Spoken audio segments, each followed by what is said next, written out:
السلام عليكم ورحمة الله وبركاته. في مباراة ممتعة بصراحة. الزمالك بيفوز على سيراميكا. المباراة دي أنا كنت قلقان منها، مش عشان بنلعب سيراميكا، احنا كل مبارياتنا مع سيراميكا فوز، ومش عشان أيمن رمادي والكلام الفارغ ده ما بقتنعش بيه، ما بعتقدش فيه.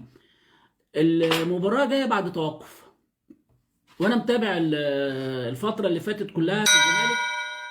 جوميز عامل أحمال بدنية عالية جدا، عامل احمال بدنيه عاليه جدا. فالنهارده كان هيبقى سلاح ذو حدين، يا اما كنت هتلاقي الزمالك راكب قوي وفايق قوي بعد الدقيقه 70. يعني انا كنت بكلم نفسي كده ان انا شايف ان سيراميكا في الشوط الاول ضاغط ولعب، قلت سيراميكا كده اللي هو بيعمله ده مش هيقدر يكمل بيه لحد اخر الشوط الاول وهيخلص. ليه؟ لان هم مش بتوع طريقه اللعب العالي ده، والزمالك في المقابل بدنيا اعلى. فالشوط الاول لو الزمالك قدر يجيب جون من الفرص الكتيره اللي جات له، الزمالك النهارده بيلعب ناقص اتنين، ناصر منسي ومصطفى شلبي. ان شاء الله تهانت والموسم ينتهي على خير باذن الله، وهنرتاح من كل المشاكل دي. النهارده 3 كور لناصر منسي، لو فتح عينيه يحطهم جون وهو واقف من غير ما يتحرك، من غير ما يعمل اي حاجه. لا هو شايف الكره جايه له منين ولا عارف الكره جايه له ازاي، وهو فقد الثقه في نفسه تماما. انا اتمنى في المباريات اللي جايه تدي لحد من الناشئين افضل 100 مره من ان انت تلعب ناصر منسي، او ان انت تلعب براس حربه وهمي. افضل على الاقل بلاعب واحد، نبقى 11 ضد 11. طب انت يا ابني الدنيا مش ماشيه معاك، اجري واضغط وخبط في ده وخبط في ده، حتى ده ما بيعملوش. ففي الوقت ده، لكن بعد في احداث المباراه بان جدا ان الزمالك الحمل البدني عالي جدا عليه. بان من ايه؟ ان الزمالك ما بيضغطش. يعني لحد الدقيقه مثلا 27 28 كانت الكره هنا وهنا زي بعض. من هنا بقى انا ابتديت اقرا ان الزمالك لا، الحمل البدني اللي عامله جوميز في الفتره اللي فاتت مأثر على اللعيبه لسه اللي كانوا بيلعبوا في المنتخب الاولمبي، والمسلوسي اللي كان بيلعب في منتخب تونس، واللي بيلعبوا في منتخب مصر لسه. منتخب مصر مخلص ماتش من 3 ايام بالظبط. يعني اللي ماتيابا ده يجي ما يجيش مش مهم، بس انا بتكلم على ما جاش لان لسه ما رجعش من اوغندا، وهو وجوده ملوش لازمه. بس انا بتكلم يعني عن المنتخبات. وانت لعبت ماتش طبعا النهارده، انا ما شفتش ماتش الاهلي، اكيد برضو الاهلي متاثر بيه الرجوع اللي لسه 3 ايام النهارده. لكن لعيبه الزمالك جوميز الفتره اللي فاتت كان عامل برنامج اعدادي بدني عالي جدا. بانت نتائجه النهارده، وده هتبان نتائجه في المباريات اللي جايه. بانت النهارده نتائجه شويه، اللي هي قللت من المعدلات البدنيه بتاعت لعيبه الزمالك في الضغط بالكره، وان هم بقوا قريبين من بعض، لان في حمل. المباريات دي بقى بتجيبهم، لان هو بعد كده هيبتدي ينزل بالحمل التدريبي، لان هيبقى يلعب بكل كل 3 ايام ماتش. فهو مش هيقدر يرفع الحمل التدريبي. فكانت بالنسبه له الفتره اللي فاتت دي هي الفتره الوحيده اللي يقدر يعمل فيها معدلات بدنيه عاليه عشان يبني عليها لنهايه الموسم. ولو فاكرين ان كارتيرون كان عمل دي مره، وكان فيريرا عمل الموضوع ده مره، فتره برضه توقف عدت اكتر من 3 اسابيع، عملوا فتره اعداد عاليه جدا جدا بدنيا. النهارده هجمتين في الشوط الاول، حسام عبد المجيد عنده مشكله. حسام عبد المجيد من المدافعين الواعدين، مش انا مش اقول صغير، لا هو لسه بيغلط. عنده مشكله واحده في الارتقاء، في التيك اوف بتاعه طين. دايما يطلع وينزل والكره تروح معديه، يعني بيطلع بدري وينزل تروح الكره معديه. انا ده بيكيل مساعد المدرب بتاع جوميز، كان مدافع. اللي انت تاخده ده مع ان في الزمالك في بدايه المباراه بيعمل احماء الكروسات دي عشان اللعيبه المدافعين والمهاجمين يلعبوا على الكور العرضيه، وفي نفس الوقت الناس اللي بتعمل ثرنات اللي هي التحولات اللي هم بياخدوا الكره الثانيه يبقوا واقفين في تمركز. بتبتدي من هنا هجمات الزمالك، وفتوح ورمضان صبحي واكرم توفيق، الجيل ده، وبيكهام ده كان معاهم لا بيكهام كان قبلهم. اسامه جلال، بيكهام كان معاهم، كان اسامه جلال وكان بيكهام، وكان محمد عبد السلام مدافع الزمالك، هم دول كانوا المدافعين في المنتخب ده. حارس مرمى كويس. يعني انا شايف ان خلال الثلاث اربع سنين الجايين يبقى مصطفى شوبير ومحمد صبحي هم اللي هيجوا، اللي هيخلفوا الشناوي يعني، والافضل منهم يلعب. النهارده محمد صبحي بيمضي عقد جديد مع جماهير الزمالك. النهارده المان اوف ذا ماتش بالنسبه لي محمد صبحي. في كره اتلعبت، ايجولا ده لعبها شايطها في الزاويه الضيقه، اقسم بالله لو عواد كنت هتلاقيه سايب دي معروف عنه، سايب الزاويه الضيقه، الكره دي اتصغرت في الشبكه على طول.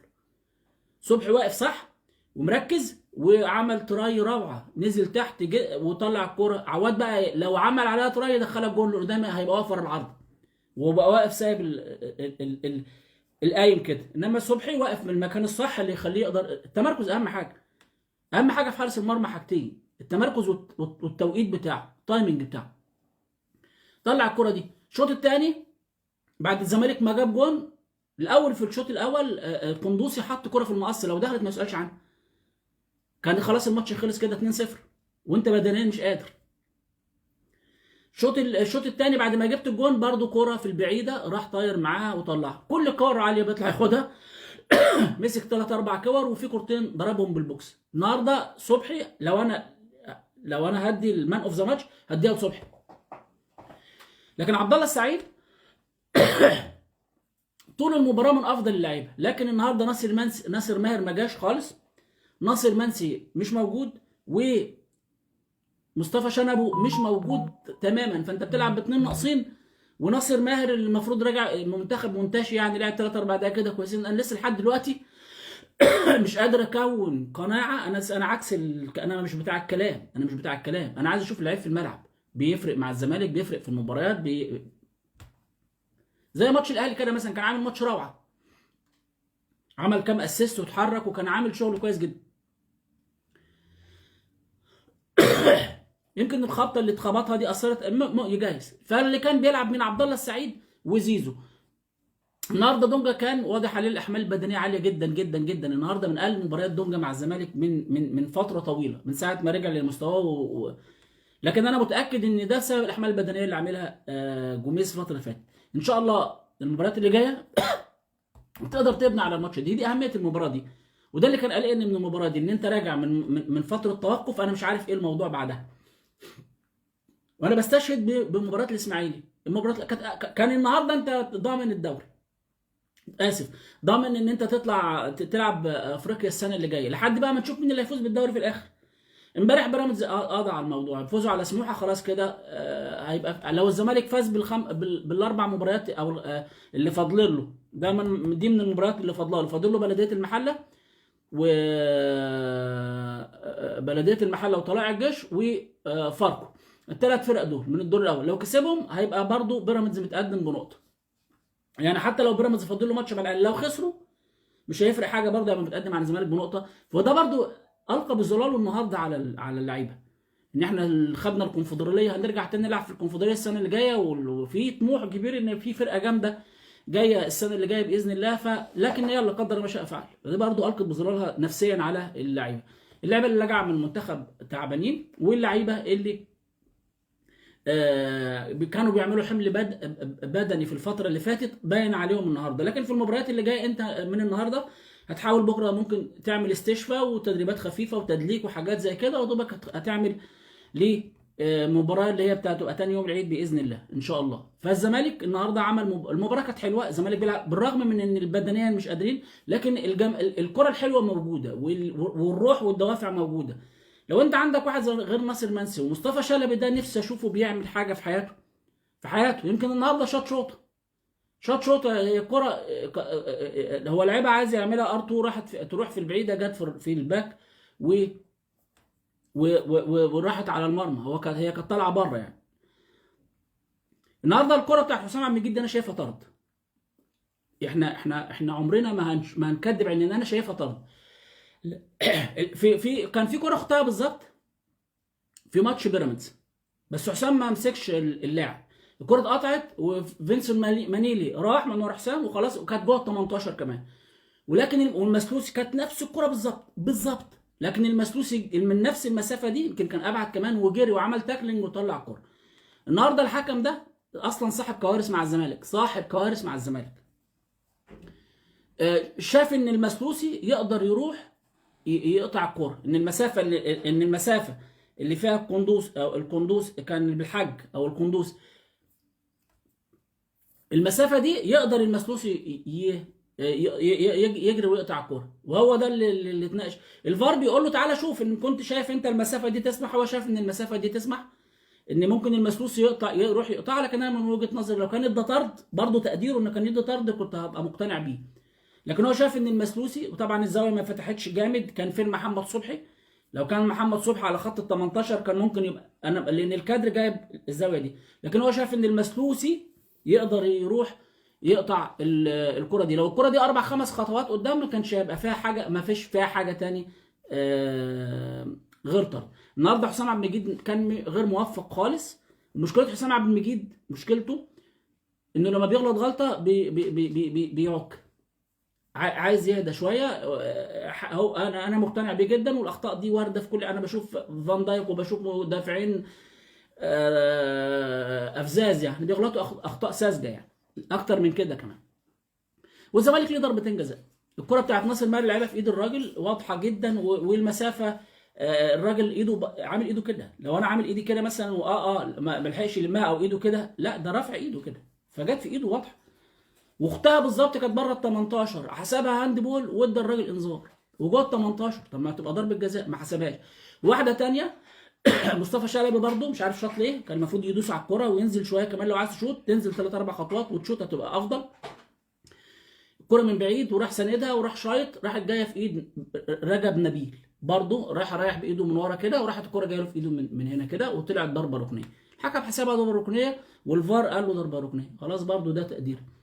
لكن في ضربتين جزاء النهارده، وهتشوف الحكام هيتكلموا عليها. وانا تقديري ان الكره دي 70% طرد بتاع حسام عبد المجيد، عشان نبقى حقانيين. احنا مش مع الضلال، لا لا لا لا. مش هقول له طب وايه يعني مع عواد السنه اللي فاتت كان ما يستحقش طرد، والفار جاب الحكم قال له مش طرد والحكم طرده، ولا مش هنقول كده. ده قرار الحكم وخده كان محمد معروف وطرد عواد. والبنك الاهلي جاب في الكره دي جون، حطها جون والزمالك كسب في الدقيقه 90. لكن انا بتكلم على القرارات اللي شفناها النهارده.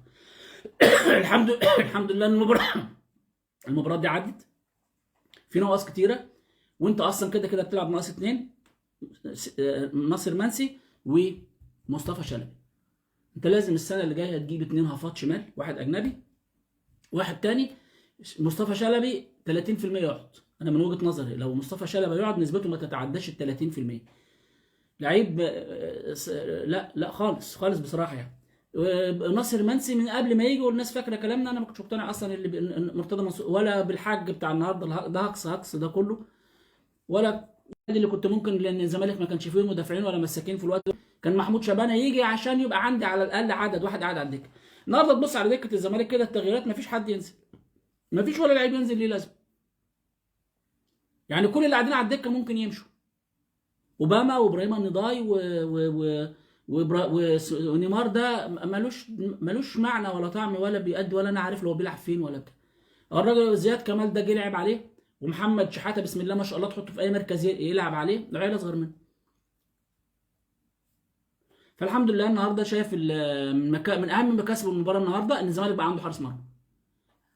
من اهم مكاسب المباراه النهارده ان الزمالك رجع تاني عنده حارس مرمى. حارس مرمى بقى مش يعني مش هتخش في جوان ولا هيغلط، لا، بس عندك حارس مرمى بيغلط غلطات قليله، بيشيل الفرقه، بيدي ثقه للدفاع بتاعه. واتفرجوا على صبحي لما الجماهير بقى تبتدي تدعمه في الفتره اللي جايه. انا متاكد باذن الله ان الفتره اللي فاتت دي والاعداد البدني والحمل البدني العالي اللي عامله جوميز هيفرق مع الزمالك في المباريات اللي جايه. بقى في كام حاجه كده اتكلم عليهم بسرعه. الزمالك عامل حاجات روعه في العاب الصالات. جاب مدرب منتخب البرازيل في كرة الطايرة،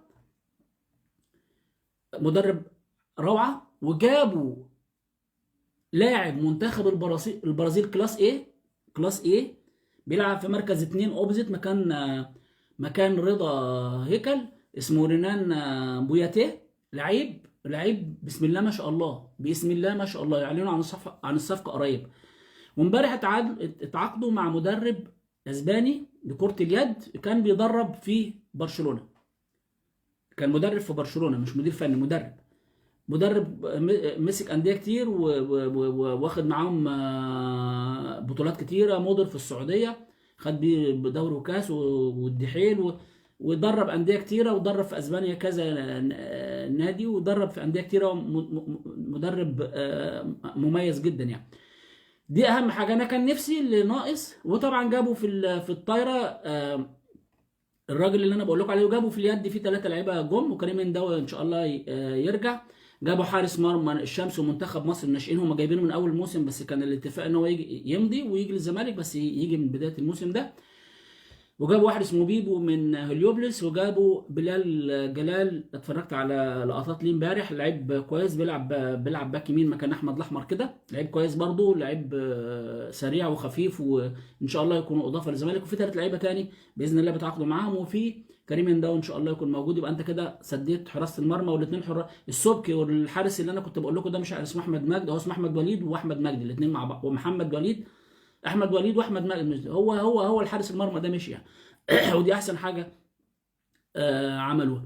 في تطوير جامد في وجابوا بنتين في كرة الطايرة بنات، وجابوا 4 بنات في كرة اليد. فريق كرة اليد بتاع الزمالك لسه معمول بقاله 2 سنين، وفي ان شاء الله باذن الله ممكن الموسم اللي جاي يبتدي تتبان لهم ملامح ان شاء الله، الموسم اللي جاي الموسم اللي بعده، ويبتدي يجيبوا بطولات ان شاء الله. السنه دي كانوا قاب قوسين او ادنى ان هم يجيبوا بطولات، مع انه لسه معمولين، الفرقه معموله بقى لها 2 سنين يعني، دي تاني سنه ليهم. فباذن الله ان شاء الله برضو مع التدعيمات والصبر عليهم، لان انت بتعمل قطاع كره يد نسائيه في الزمالك من تحت، فبيعملوا القطاعات من تحت بحيث، وتعمل بقى فرقه من فوق، بحيث ان الفرقه دي تفضل كده لحد ما تبتدي القطاعات دي تديك منتج 3 4 لعيبه بتاع، مع ان انت بالتعديمات اللي بتعملها، وان شاء الله تكون كره اليد في الزمالك سيدات زي كره اليد رجال. الباسكت في 3 لعيبه هيجوا الزمالك من حقه محترف، اهم حاجه المحترف ده اللي هيجي. انا كل اللي انا كنت بتمنى ان احنا نجيب مدرب سله، مدرب باسكت غير وليد بدر. انا كان نفسي، انت عندك مدرب برازيلي كان بيدرب منتخب البرازيل، ومدرب اسباني كان مدرب في برشلونه، وكان ناقص بقى كره السله. امبارح الاتحاد كسب الاهلي، النهارده اوجوست بوش اللي هم هبشوه من الزمالك. واحد يقول لك ما عقده، ايوه ما كان عقده منتهي، هو كان بياخد 8000 دولار في الزمالك، وهو الزمالك بيتفاوض معاه، كان حسين لبيب واللجنه وتفاوضوا معاه وهيزودوه 12، الاهلي بيدوا 32، وخدوا المحترف بتاعنا برضو الامريكي بس مشي هو برضو من عندهم. والاهلي خسر البال السنه دي، مع انه كان جايب لعيبه محترفين روعه، كنت بتفرج عليها يعني، لكن اتغلب من الاهلي الليبي، واتغلب من الفتح الرباطي المغربي، وبفرق كبير، بفرق 10 و12 نقطه، واتغلب من الاتحاد السكندري 3 مباريات من 4. امبارح كانت اخر بطوله. اتمنى ان شاء الله باذن الله ان انس اسامه يرجع تاني، هو عقده تقريبا اخر سنه ليه دي اللي جايه دي، اللي هي الموسم ده، وفي اتصالات ما بينه وبين حسين لبيب، وده لعيب ابن الزمالك يعني، هو وكيجو، بس كيجو خليه الاهلي، انا سايب كيجو ودي الاهلي. لكن انس اسامه مع انه عنده كوارث في الرميات الحره، لكن هو لاعب مهم جدا جدا يعني، جدا. المحترف بقى اتمنى ان هم يجيبوا محترف على مستوى عالي، وفي تدعيمات جايه، وفي لعيبه من الناشئين، وكان في لعيبه اعارات في الباسكت برضو راجعين ان شاء الله يعني، ولعيبه كتيره كانت السنه اللي فاتت مش في مستواها، 2 فيهم كانوا اصابات كبيره قوي، كان في واحد رباط صليبي وبتاع. ان شاء الله الموسم الجاي في الباسكت برضو يبقى كويس. الطايره باذن الله لعبه في تفاوض معاه، وبقول لكم المحترف الاجنبي ده، ولو الاتحاد الطايره ما يشوفوا راي الاهلي في الموضوع يعني، كفايه محترف واحد ولا نخليهم 2؟ خد بالك لو خليتهم 2 الزمالك جاب واحد كلاس ايه برازيلي، والتاني هيبقى نفس الحكايه، هيلعب نمرة 4 مركز 4، هيبقى عنده 2 أجانب تقال، مركز 4 ومركز 2، ده غير التدعيمات المحلية اللي عملها. هيشوفوا بقى الأهلي هيقول لهم إيه، وبعدين هياخدوا القرار ده في الموضوع اللي هم بيتكلموا فيه. كان في واحد أهلاوي كده علق على حاجة كنت بكتبها كده في البتاع، بيقول لي أصل لما كان اللهم صل على سيدنا محمد، هشام نصر رئيس اتحاد الكورة آه، آه، كان بيجيب اللعيبه عشان مصر قعد سنتين رئيس اتحاد اليد، والزمالك بياخد بطولات من زمن الزمن. في الباسكت الزمالك اكتر نادي في مصر واخد بطولات لحد امبارح. لحد امبارح الاتحاد جاب 14 بطوله، الزمالك 15 بطوله، والجزيره 7 11 بطوله، والاهلي 7 بطولات. 7 بطولات ده اللي بالاثنين اللي جابهم لهم، اللي جابهم اوجست بوش في السنتين الاخرانيتين. واليد الزمالك طول عمره متفوق في كرة اليد من ايام من ايام كمال درويش. يا ابني انتوا بتشربوا ايه وبيقولوا لكم الكلام ده منين؟ مش عارف ربنا يهدي يا رب. واحد حبيبي النهارده من الناس اللي يعزوا على قلبي يعني داخل يقول لي ايه، اتكلم على الاهلي اتكلم على الزمالك وما تتكلمش على الاهلي. انتوا بتقولوا انتوا بتبقوا شاربين ايه قبل ما تخشوا تتكلموا؟ وانا كاتب على ايه، على المداخله او الحلقه بتاعت محمد عبد الوهاب لما قال ان انا خدت ايمانويل. شوفوا بقى، نبص ربنا سبحانه وتعالى هيفضحهم. عادل هيكل طلع قال لك احنا كنا بنتكلم وبناخد البطولات مش عارف ازاي وبتاع، قال لك ده اصله خرف وبتاع، وقال لك الاهلي لو عديت على بطولات الاهلي المستحقه ما تتجاوزش صوابع الايد الواحده. طلع الاهلي بهدلوه. حد يقدر يطلع يرد على محمد عبد الوهاب؟ يعني ال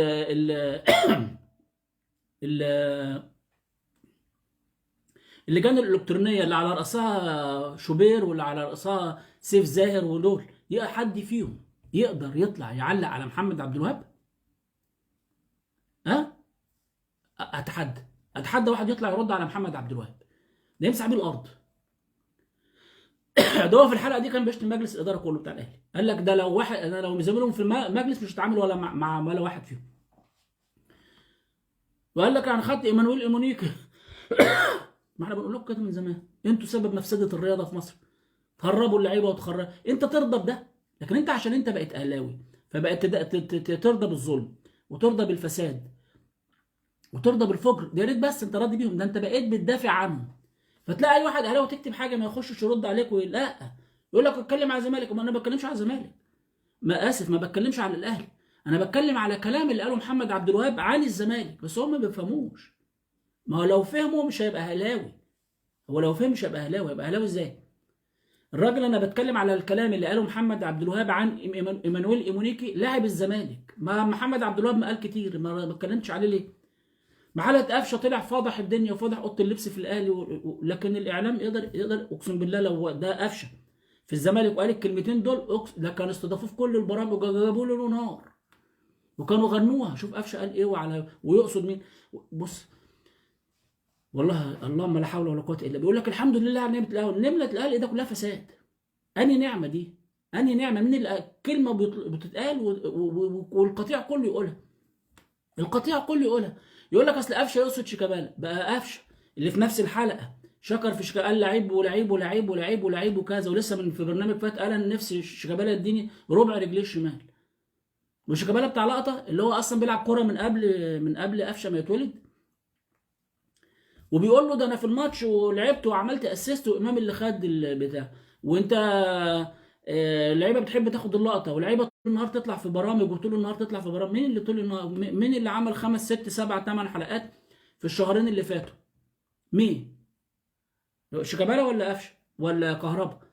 ومين اللي اتكلم عليه وقال خد نجم المباراه؟ لعيب قال له اللعيبه ما بتعرفش تلعب بس بتعرف تاخد اللقطه وتروح تهيص مع الجماهير.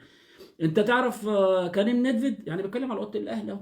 بتفهم؟ ابدا لا يمكن. ما انت لو بتفهم عمرك ما هتبقى هنا في الحته دي. انت عمرك ما هتبقى ورا القطيع ده، عمرك ما هترضى بالظلم. انا بقول لك النهارده حسام عبد المجيد يستحق الطرد، مفيش فيها كلام دي. ولينا ضربتين جزاء برضه في نفس المكان في نفس المباراه، الحكم ما حسبهمش خلاص. لكن اللي بتشوفه تقوله عشان ما ربنا ما يعملناش. انما انت شايف الضلال والفساد وده ولسه بتتكلموا وبتقول له ادبكم. فانا ما بتكلمش، انا لما باجي اتكلم على الفساد الاهلي بيتجر في النص، انا ما بتكلمش على الاهلي. واحد كده يقول لي مثلا الاهلي كسب البطوله، انا ما طلعتش باركت للاهلاويه وقلت لهم الف مبروك وبتكلم بقى في المباراه مين كويس ومين وحش ومين حلو ومين كذا. لكن الراجل بيقول انا هربنا ايمانويل ايمونيكي ووديناه عشان الزمالك وكنا امال هنسيبه بقى كل يومين يجيب في كل ماتش يجيب فينا جون وكل ماتش يكسب الزمالك ده الفكر بتاع الرياضه. ده النادي اللي بيقول لك مبادئ وقيم. ومن قبلها قال لك صالح هو اللي مشى عبد الستار صبري من المقاولين بسبب عشان يروح ويجي. لما تفوق، لما عبد الستار بقى عجبه الاحتراف ومشي في الاحتراف، ما رجعش. وغيره من ايام طاهر الشيخ. لو انتوا تعرفوا طاهر الشيخ، لو الناس الجيل الجديد ده يعرف طاهر الشيخ، كان بيلعب في الاولمبي برضه، مش عارف رموه فين في النمسا وراحوا جايبينه من تسريبه من الاهلي. ده من زمان. الفساد ده من زمان. انا بقول لكم 40 سنه فساد، وانا بتكلم كده بعبط؟ من الثمانينات والفساد ده موجود. ونادي القرن سارقينه رسمي بما يرضي الله. القاب مسروقه واللعيبه بتهربوها وتخربوا الانديه، وخربتوا الاسماعيلي وتعملوا مشاكل في قلب الزمالك وتعملوا بلاوي في قلب الزمالك. وكل السنتين ثلاثه اللي فاتت الزمالك ما بياخدش بطولات. كل اللي عقود الاحتراف جايه من لعيبه الزمالك. طارق حامد ده مشي، مصطفى محمد مشي، فرجاني ساسي مشي، اشرف بن شرقي مشي، والاهلي اللي بياخد بطولات ما فيش لعيب منه مشي. مين اللي بيمشي اللعيبه؟ عرفتوا مين اللي بيمشي اللعيبه ومين اللي بيجيب عقود لعيبه الزمالك؟ وممكن يكون بيشارك في فلوسها. ممكن يكون بيشارك في فلوسها. الزمالك هيدفع 2، هذا هنجيب لك 2 ونص، هيديك مليون هنديك 2 مليون، هيجيبوا لك 2 مليون عشان اللعيب يمشي. ودي رساله برضه لعيبه الزمالك بعد اللي قاله محمد عبد الوهاب ده. تعرف ان اللي بينكش في دماغك هو عايز يخرب النادي، هو مش بيدور على مصلحتك انت، هو عايزك انت تمشي عشان يخرب النادي اللي انت بتلعب فيه، اللي هو مصدر اكل عيشك ومصدر رزقك. لو جالك عقد احتراف، انا مع انا مع الاحتراف لاي لاعب. مع الاحتراف لاي لاعب. يعني زيزو لو جاله عقد كويس بس يليق بيه، ما تقوليش الخليج. لو ماديا يبقى ده قرار زيزو، انما لو يروح اوروبا انا اسقف له مليون في المية. انما اروح مضر والاتفاق ومش عارف مين لا لا لا لا، ما يليقش بيك. الزمالك افضل لك، هتعمل اسم وتاريخ وهتاخد برضه فلوس مقبوله. ممكن هو يدوك الضعف، لكن لو هتروح اوروبا روح بفلوس قليله، مفيش مشكله. ليه؟ لان ده احتراف بجد. يعني انا محمد صلاح لو راح السعوديه ممكن ياخد ربع مليار في ال 250 مليون في السنه. لو عايز صلاح هياخد. لكن انا مش عايز صلاح يروح السعوديه. لكن لو راح صلاح السعوديه اتمنى له الخير، لانها هتبقى بسم الله ما شاء الله، الله اكبر، ربنا يزيده. لكن الحمد لله ان انا قريت امبارح ان صلاح رايح هيكمل السنه اللي جايه في ليفربول. دي حاجه تشرف. وهم برضو القطيع ده بيضحكوا على صلاح وبيستهزئوا بصلاح ومستقلين صلاح قطيع. لكن ممكن يسقف لكهربا ويسقف لقفشه ويسقف لامام، النجم اللي مشرفنا في كل حته ده. ما يعرفوش في الكلام ده. فانا لما بتكلم على الفساد انا ما بتكلمش، ما بجيبش سيره الاهلي. هو لما بتيجي سيره الفساد فالاهلي بيجي يعني. وانا لما اتكلمت على محمد عبد الوهاب ما كنتش بتكلم على الاهلي، انا كنت بتكلم على عضو مجلس اداره النادي الاهلي بيقول لك احنا كنا بنخرب في الزمالك ازاي. وبعدين يجي يقول لك انت فين بطولاتك؟ ما انت سارقها. كان يبقى عندي بطولات بس انت سارقها. انت حرام يا نور، انت حرام يا نور.